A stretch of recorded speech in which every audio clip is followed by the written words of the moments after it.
assessment, things like that. So traditionally, we used to work out ratios here. So we have percentage of sales, for instance.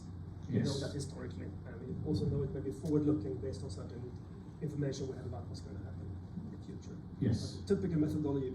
We actually have another session tomorrow about forecasting methodologies specifically. We'll go into this more in detail, how we come up with these future periods, which ways we can use to actually come up with these numbers without just guessing, but actually have some facts behind it. Yeah. Well, that ratio, for example, was what Tobias was saying here, is that number there, 36% in this case. So basically, in order for us to estimate these costs of sale forecasts going forward, we look at the previous 3 years' history and we say, okay, historically that's been 36% of revenue, so we're going to assume going forward it might be a similar ratio. What's good thing about this is you can actually modify these figures, right?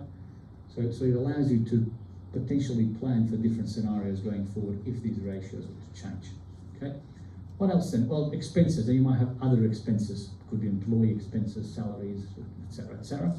We have depreciation, obviously. So this is carryover telecom assets, depreciating network towers, and so on. And then you have this EBIT, right? Earnings before interest and tax here. Now, what happens with the tax? Well, if the EBIT is positive, then there might be some tax that you have to pay. If the EBIT is negative, then there will be no tax to pay. Right? Pretty straightforward.